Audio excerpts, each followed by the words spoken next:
Sí, hola, ¿qué tal? Buenos días. Bienvenidos al módulo 3 de la unidad 4 del curso sobre control difuso de la convencionalidad sobre la obligación de no discriminación. Mi nombre es Carlos de la Torre. Lo que quisiera hacer con ustedes es hacer una breve introducción a los elementos y conceptos centrales que se verán en esta semana. Lo primero que quisiera hacer es una aclaración en relación con el término que se utilizó para denominar a la unidad. Desde mi punto de vista, la no discriminación hoy puede ser considerada realmente como un derecho humano o un derecho fundamental a no ser discriminado. Esto nos permite hacer una distinción entre el principio de igualdad por una parte y el derecho a la no discriminación. La igualdad, como cualquier otro principio, como podría ser el de la libertad, se proyecta en el ordenamiento jurídico y va tomando distintas formas jurídicas. Una de ellas es precisamente el derecho a la no discriminación.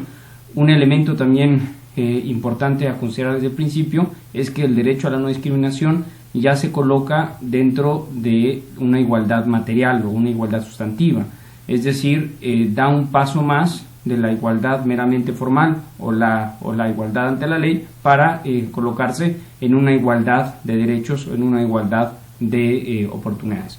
Así que para mí realmente lo más justo sería partir del derecho a la no discriminación. Este derecho, como ustedes saben, ha sido reconocido ya desde hace unos años en la Constitución mexicana, en el artículo primero. Ha habido un desarrollo legislativo muy importante y cada vez también en distintas oportunidades jueces y juezas han utilizado este derecho de una manera importante. Decir también que aunque en México esta reforma se da en el 2001, realmente este derecho en materia o en el ámbito internacional viene desde tiempo atrás y es tal vez el derecho que ha recibido mayor protección internacional. Tiene el mayor número de tratados y convenciones que lo protegen. Me parece que aunque en la Constitución mexicana la redacción que se emplea es de una cláusula o más bien es de una prohibición de no discriminar, fácilmente podemos darle la vuelta y poder configurarlo como un derecho. Es un derecho que además tiene una función muy particular. Se ha considerado también que es una especie de derecho llave o de un metaderecho. En términos muy sencillos, es un derecho a tener derechos. Esto implica que ha sido entendido, por ejemplo, por la Corte Interamericana de Derechos Humanos como, por una parte, una forma de hacer cumplir las obligaciones o una manera en que el Estado debe hacer cumplir las obligaciones que surgen a partir de la Convención, es decir, la realización de los derechos sin discriminación alguna, pero también se ha venido configurando con el tiempo y en la jurisprudencia como un derecho específicamente.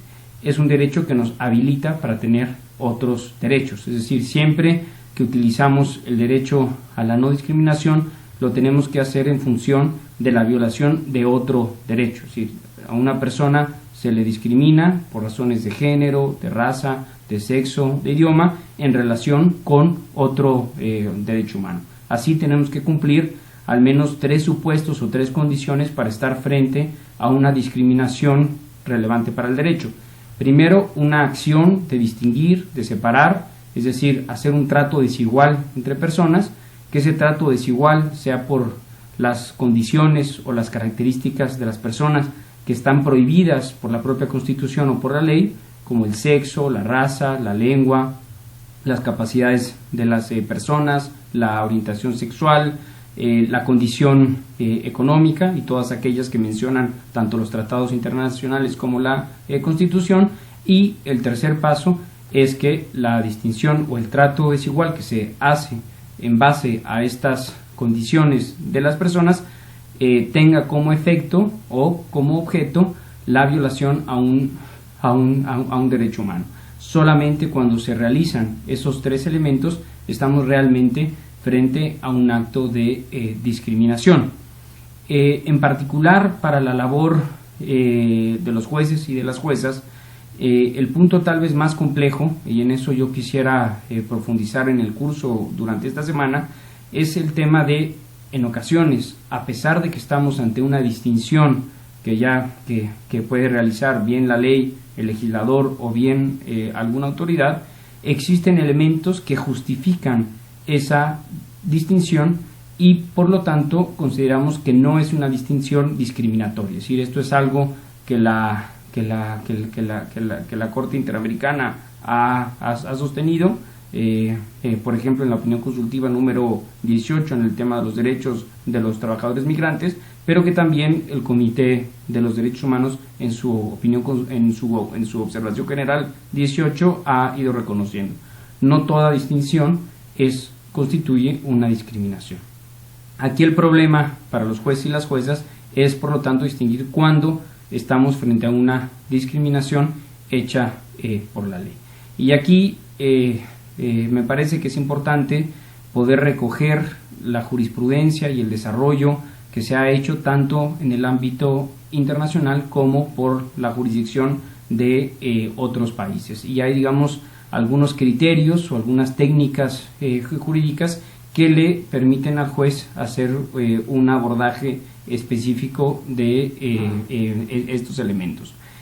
Una fundamental es distinguir las cláusulas que se conocen como las cláusulas o las distinciones sospechosas. Es decir, siempre que estemos frente a una distinción que está basada en estas condiciones prohibidas que he mencionado, se tendría que prender una especie de alerta diciendo, a ver, ojo, hay que tener cuidado porque el legislador o alguna autoridad está haciendo un trato desigual en base a estas circunstancias. En algunos sistemas jurídicos, estas distinciones o estas cláusulas prohibidas o sospechosas son más restringidas, se han restringido a temas centrales como el sexo, como la raza o como la religión, pero cada vez se va ampliando esta lista de las cláusulas sospechosas.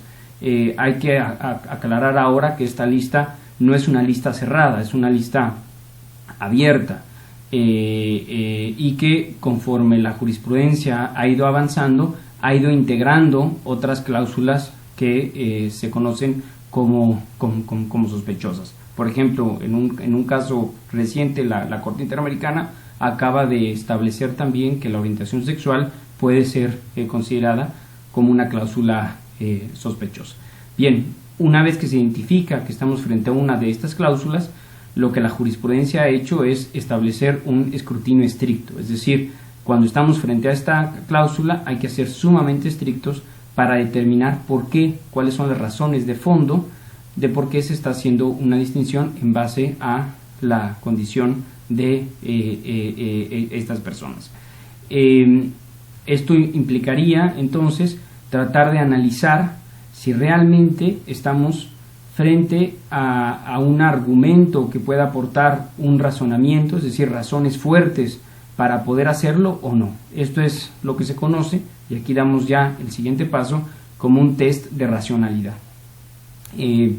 ¿Esto qué implica? Es sencillo, es decir, es establecer si la distinción está fundada en razones poderosas, fuertes, que permiten justificar esta distinción que se hace en base a estos motivos. Pero aquí llegamos tal vez al problema más serio. ¿Cómo poder distinguir si existen estas razones fuertes? Y sobre todo que estas razones fuertes no sean meramente subjetivas, sino que sean sobre todo objetivas, es decir, acotar el margen de discrecionalidad que se puede tener en la identificación de si existe esta razón poderosa o no. Para ello, lo que la jurisprudencia ha hecho, tanto el Tribunal Europeo de los Derechos Humanos como el Comité de Derechos Humanos y la Corte Interamericana, ha sido utilizar dos criterios fundamentales. Uno es el fin legítimo y el otro es el de proporcionalidad. Así, por lo tanto, se tiene que distinguir si esa distinción está basada en un fin legítimo o no. ¿Qué entender por un fin legítimo? La mayor parte de los tribunales ha establecido que ese fin legítimo tiene que estar contenido en la propia Constitución o bien en una norma de importancia dentro de el sistema jurídico. En este sentido, si la distinción se basa en alguno de estos fines legítimos, se puede decir que pasó el primer test de racionalidad. Pero eso no es todo. Vendría otro siguiente paso donde se tiene que ver el tema de la proporcionalidad. Es decir, tal vez la distinción se puede justificar por un fin legítimo, pero resulta ser desproporcional en relación con los derechos de otras personas. Y entonces se tiene que pasar por el segundo tamiz, por el segundo criterio, que es el criterio de proporcionalidad. En el curso lo que vamos a ver son una serie de ejemplos que van a permitir darle concreción y poder entender mejor estos dos conceptos que yo ahora los adelanto, pero por el tiempo no los puedo desarrollar ni puedo hablar de demasiados ejemplos. Pero en el curso he colocado al menos 3 casos donde ustedes van a poder hacer un test de racionalidad y poder aplicar estos dos criterios que son útiles. Finalmente, en el curso, y ya con esto termino, se verán el tema de las acciones afirmativas. De manera muy breve, las acciones afirmativas son medidas que se toman para revertir una situación de discriminación histórica que afectan a un determinado grupo específico y que se adoptan precisamente porque la misma dinámica social no permitiría nunca a ese grupo superar esa condición de discriminación. Por lo tanto, son medidas que tienen una gran incidencia, que afectan la dinámica misma de la sociedad para revertir una situación de discriminación. Hay un abanico importante de acciones afirmativas que van desde acciones muy leves, por ejemplo, como un cajón de estacionamiento para una persona con discapacidad o para una mujer embarazada, hasta acciones más fuertes como cuotas específicas donde se garantiza un resultado especial para permitir, por ejemplo, la representatividad política de un grupo que está subrepresentado. Puede haber este tipo de cuotas de género, por etnia o también por raza.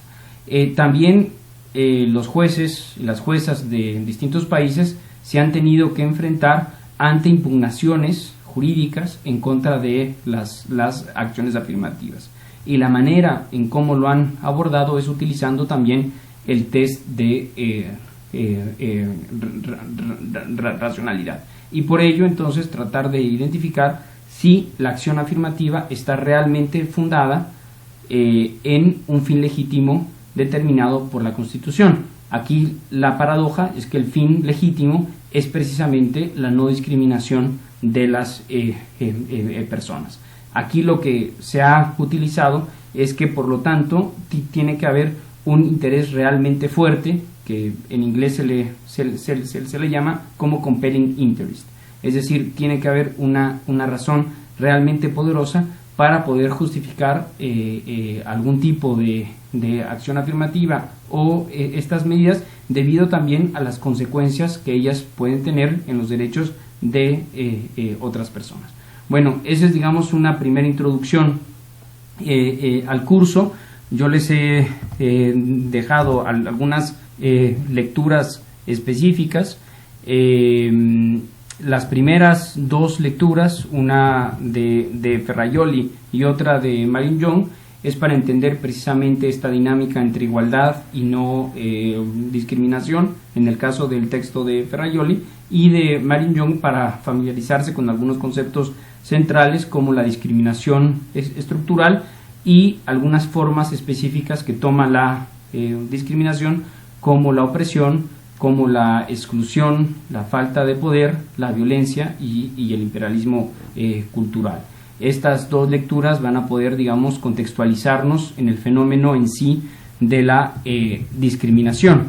Después quisiera que vieran un texto de mi autoría sobre el derecho a la no discriminación, con el fin de entender los elementos centrales, el contenido específico de este derecho, pero también cuál es su funcionamiento en el conjunto de los derechos. También aquí hay una opinión consultiva de la Corte Interamericana, que me parece que es central para entender la función de este derecho. Para el tercer día, y para entender sobre todo el tema de las cláusulas sospechosas y del test de racionalidad, he propuesto la lectura de un texto de Roberto Saba, titulado Igualdad, Clases y clasificaciones. En él se abordan precisamente estos conceptos.